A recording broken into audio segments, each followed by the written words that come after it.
Y pues yo seguiré planteando siempre que es necesario ese pacto de responsabilidad de los medios de comunicación frente a un proceso. Cosa que, por ejemplo, sucedió en Irlanda.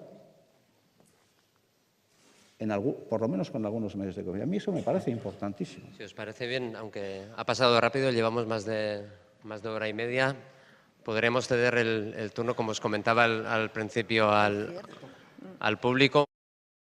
No faltó para apoyar todo este esfuerzo hecho por muchos, que una movilización social, popular, en favor de esto se hubiera dado aquí en el País Vasco, aparte de que hubiera sido conveniente también que hubiera sucedido en lugares como Cataluña y sectores progresistas y de izquierda de España también, pero me estoy enfocando un poco a esto.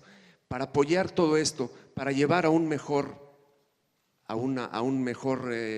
solución, ¿no faltó esta lucha en las calles o a nivel social aquí en Euskal Herria? Pues la respuesta es sí. Y creo que esa es una de las responsabilidades de la izquierda abertzale durante ese proceso, ¿no? Yo recuerdo que al inicio del proceso, cuando yo fui encarcelado, sí que se inició el proceso con una gran movilización en Bilbao. Creo recordar que fue en abril.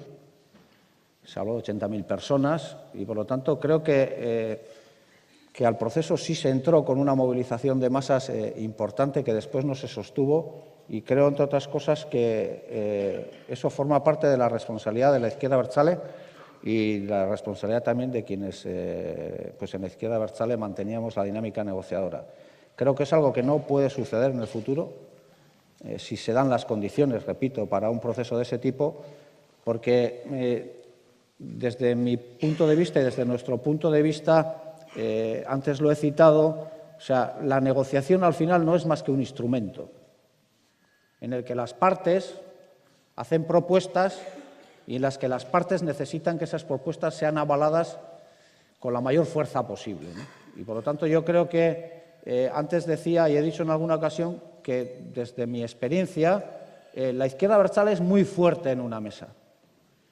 Y es muy fuerte porque sabe que, en definitiva, está planteando una alternativa que es compartida por la mayoría social del país. Por lo tanto, esa es nuestra fortaleza. Pero creo que, además de eso, deberíamos de ser capaces, en ese famoso bloque que hemos comentado, de bloque histórico, de bloque popular, de que si se diera una nueva ocasión, e incluso para que pueda haber una nueva ocasión, la movilización popular y la movilización de masas tiene que convertirse en un factor determinante. Porque cuanto mejor sea y más favorable la relación de fuerzas, mejor acuerdo.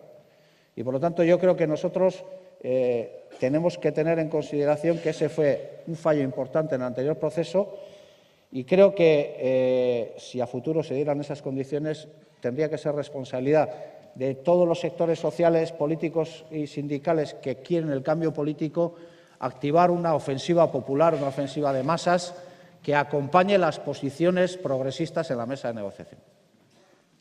Hola, Arnaldo. Vamos a ver, antes, cuando te has referido a las últimas negociaciones con el Gobierno español, a mí me ha quedado una duda, y no siempre curiosidad, tal como yo lo he entendido, pienso que tiene importancia. Has dicho que los mediadores internacionales presentaron una alternativa que vosotros aceptasteis y no aceptó el Gobierno español. Bueno, que vosotros aceptasteis salvo una palabra, que era una cuestión semántica importante, has calificado. Me ha quedado la duda. ¿La ruptura, la no aceptación del Estado español era por la cuestión semántica o globalmente por la alternativa que presentaban los negociadores? Globalmente por la alternativa. Otra cosa es que sí quisiera aclarar, y es una cosa que suele ser recurrente en el debate político, que habla sobre la voluntad de los Estados en los procesos de negociación. Y yo quiero volver a recalcar lo mismo, es decir, la negociación es un instrumento que puede derivar en un acuerdo o no, pero es meramente un instrumento. Un instrumento que significa muchas cosas importantes. Entre otras cosas es que hay un estatus político que no está consolidado y que hay un problema político vigente. A la pregunta que se hace recurrentemente de ¿tiene el Estado español voluntad? No. Ningún Estado tiene voluntad de autosuicidarse. Ninguno en el mundo. Nadie llega a la negociación porque ha despertado una mañana y piensa y ha hecho un ejercicio democrático y dice, pues ahora va a resultar que los vascos tienen razón y son una nación. No es esa la lógica. Cada parte llega a un proceso de negociación por estrategia, por interés propio, porque considera que se ha alcanzado madurez suficiente para pensar que hay que dar resolución de ese tipo. Por tanto, ¿el Estado qué va a tratar de hacer en una mesa de negociación? Pues alcanzar el acuerdo con las mínimas concesiones posibles. ¿Qué va a tratar de alcanzar la izquierda abertzale en un proceso de negociación? Un acuerdo satisfactorio que le permita seguir avanzando en su proyecto final. ¿De qué va a depender el acuerdo? De la relación de fuerzas que seamos capaces de generar en el país. Entonces, no va a depender de su voluntad. Por eso, yo sí quiero hacer una reflexión última al respecto. Es decir,